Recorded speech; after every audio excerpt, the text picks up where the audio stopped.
Hello there, and welcome back to CADP Coaching in a Nutshell, a series where I share meaningful insights to support your work with children, adolescents, parents, and families through the lens of professional coaching. So, whether you are a parent, educator, a practitioner, or even someone on your own healing journey, reparenting yourself or nurturing your inner child, maybe breaking generational cycles that you may have inherited. I'm very glad you are here. My name is Lux Hettiyadura, and I'm a parenting and child development specialist with over 15 years of experience. And also, I'm the creator of the world's first ever ICF accredited coach education specialization encompassing child adolescent development and parenting, which we call CADP coaching. I want to begin today's note with a little story, and I have shared this story many times before because of its relevance to generational parenting patterns. Now, the story goes that there was a little girl, and she once watched her mother prepare a fish for dinner. She was very curious and she noticed the mother cut the ends of the fish before placing it in the pan. And being very curious, she asked, "Why do you cut the ends off, mommy?" And her mother replied, Because that's how my mother did it and I learned it from her." Later, the girl asked her grandmother the same question, and the grandmother gave the same answer. She said, "That's how my mother used to do it, and I learned it from her." Was still unsatisfied, so she turned to her great grandmother, and the wise old woman laughed and said, "Oh, honey, I only cut the ends off because my pan was too small, and at the time I couldn't afford a bigger one." I believe that this simple story carries a powerful, profound truth. So much of what we do as parents isn't always a conscious choice. Often, our parenting is inherited, passed down from generation to another without us questioning whether it truly serves the needs of our children today. Particularly, parenting styles are one of those areas. They can easily become a blind spot, and sometimes they may even cause harm to a child's development. And when you come to think about it, parenting is the most rewarding. At the same time, if we are honest, it's one of the most challenging journeys that we will ever embark on. And it's true that every parent wants to be the best for their child, but how we show up can look very different. You may have observed that some parents are more strict and some parents are relaxed, and on the other hand, some parents fall somewhere in between. These differences are, however, are not random at all. They reflect what psychologists call parenting styles, and the key is that parenting styles don't just shape the behavior in childhood, they influence self esteem, emotional regulation, social skills, and even the way we form relationships as adults. In my nearly decades of work as a parenting and child development specialist, I have seen the incredible transformation that happens when parents and caregivers adapt their approach, tailoring it to the unique needs of their child and the family system instead of parenting on autopilot or following one size fit all methods. And that's when true growth happens, connections deepen, and families truly flourish as an ecosystem. So, the idea of parenting styles comes from psychologist Diana Baumrind in the 1960s. She first described three main approaches, and later Eleanor McCoby and John Martin explained the framework into the four styles that we use today. And they are based on two dimensions.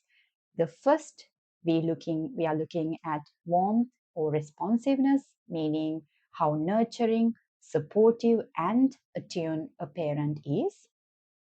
And then the other side, we see control or demandingness, meaning how much a parent sets rules, boundaries, and expectations.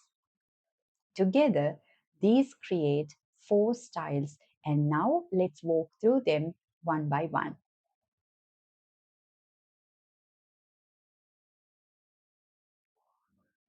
So let's begin with authoritarian parenting style, which is indicated with low warmth and high expectations. And this is why authoritarian parenting is highly structured and rule driven. So parents who use this style value obedience and discipline above all else, and rules are very strict, explanations are very rare, and communication usually goes only one way from parent to child.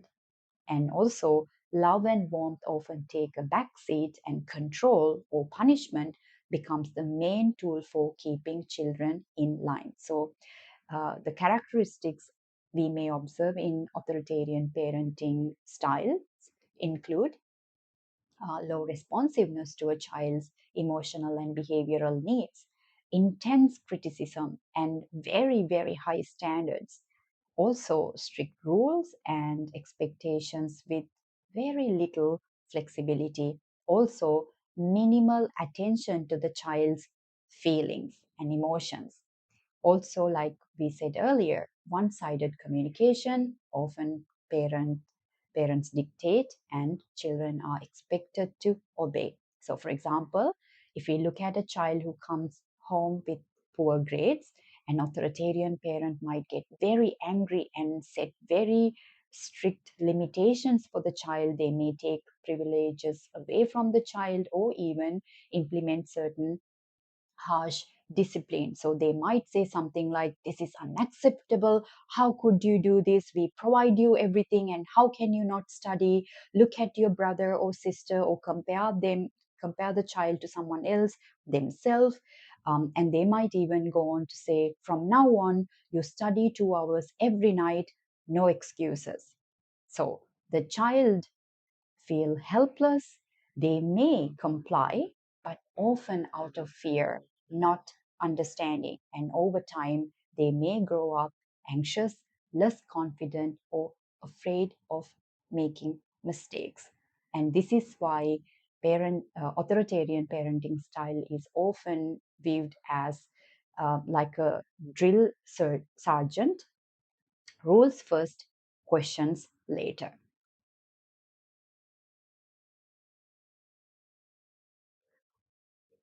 Now let's look at permissive parenting styles, which indicates high warmth and no expectations. So, parents are loving, supportive, warm, and highly responsive to their child's feelings, but they struggle with setting and enforcing healthy boundaries. Rules, if they exist, that is, are flexible or inconsistently applied. And often we don't see strong boundaries and rules in permissive parenting style. And while this often creates a warm and emotionally secure relationship, seemingly, it can also leave children without the structure they need to develop self-discipline and persistence. So the if you are looking at some key characteristics of permissive parenting, you may observe strong focus on the child's emotional needs in a way that the parent doesn't want to upset the child. An emotionally secure parent child bond, you will see that the child parent connection is very close. The child is very close to the parent. Um, they often have this best friend kind of vibe. Open communication where children feel free to express themselves. High autonomy for the child in decision making. So, for example, the child can make decisions, although that the child is not fully capable of making certain decisions that impact their well-being, safety, and security. And this is why the parental involvement is absolutely crucial, right? So you will also see that rare enforcement of expectations leading to unclear boundaries. So in this parenting style, there is no discussion of consequences, whether they are natural consequences or logical consequences, like we said earlier, the child has full autonomy. The child decide what to do, how to do, when to do, and so on. So it's almost like the child is the parent and the parent is the child. So it's like a role reversal. So if you look at an example, let's take the same example as before. So a child comes home with poor grades. A permissive parent might say, "Oh, don't worry about it. You will do better next time. I'm proud of you. You just need to keep working hard, and you will get there. Um, I will buy you some ice cream later to cheer you up, and we can go to the park." And the emotional support is there, but they don't really pay attention to what is go missing. So, in a situation like that, the child may feel loved, but without clear boundaries, without the right type of direction, they may struggle with discipline, persistence, and respect for limits. And this is why this parenting style is like a candy store. It's sweet, but lacking balance and structure. And we know just because a candy is sweet doesn't mean that it's good for our health in the long run.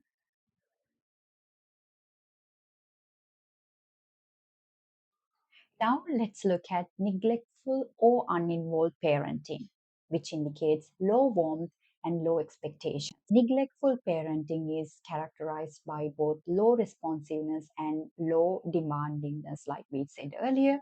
And parents in this category may be physically present but emotionally distant or unavailable. And this can happen for many reasons like stress, mental health challenges, or being overwhelmed. But the impact on children is profound. With little guidance, support, or attention, children often feel invisible. So you may observe some characteristics of neglectful or uninvolved parenting styles to be lack of attention or to emotional needs, few or no behavioral or academic expectations from children, fragile or distant parent-child relationship, children left to manage on their own at a young age. We may even see some parentifying in situations like this, and minimal involvement in the child's activities or interest. So, if we go back to our previous example, the child who comes home with poor grades, a neglectful parent might not even notice this and might say, "Oh, I don't have the time for this now. Can you do it by yourself or ask your sibling to help you?" Something like that, if it was ever noticed. Now, the chances are in neglectful parenting households, children's developmental needs are often unnoticed and they are neglected, therefore. And this is why we identify neglectful parenting style is to be one of the most damaging parenting styles, because under the care of neglectful parents, it's not what happened to us, it's actually about what doesn't happen to us in terms of meeting our developmental needs. So this is why these parenting styles can look like tree without roots, present but not nourishing.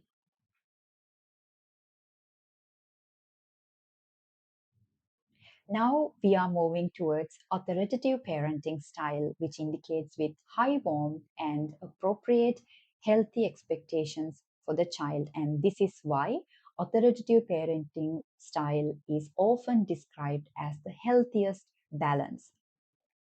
These parents set firm and consistent rules, but also they show warmth, support, and flexibility. They explain the why behind rules, encourage open dialogue, and take their child's perspective into account.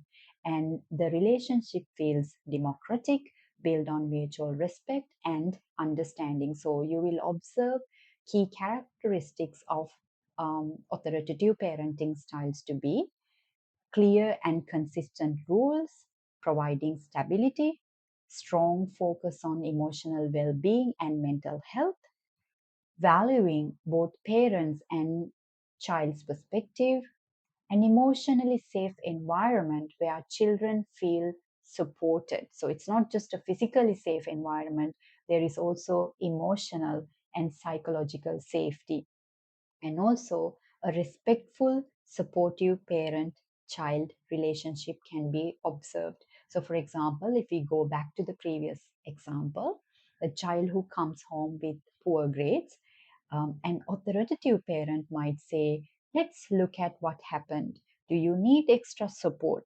I know you can improve. I will help you figure it out from now on, and we will do it together. So, children raised this way often feel secure, respected, and confident with resilience to handle life's challenges. And this is why authoritative parenting style is like a gardener offering both sunlight and structure. Now, it's important to remember that parenting styles are fluid.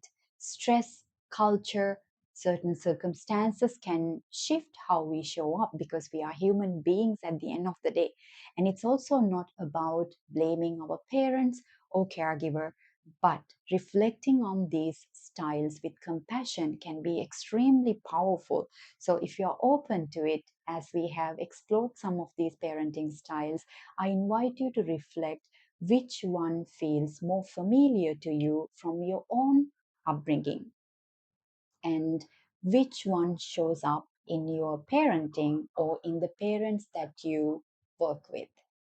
And also, if you are healing your inner child, reparenting yourself, which style shaped your early years and how might that still influence you today? Remember, awareness is the first step to change, and it's okay for us to take small steps, one step at a time. So, this video is just the beginning.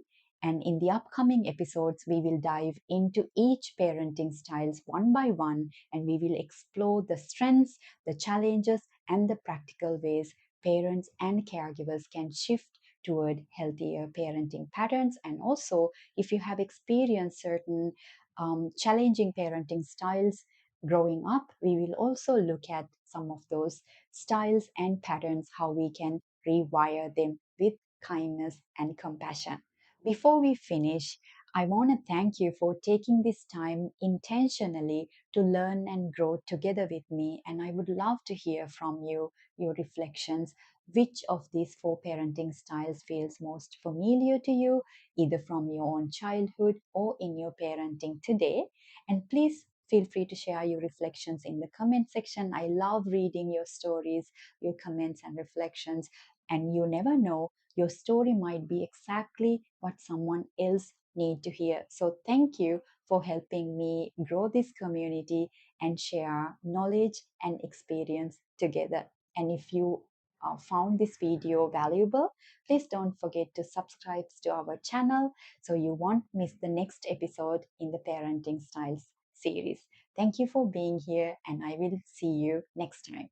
Take care.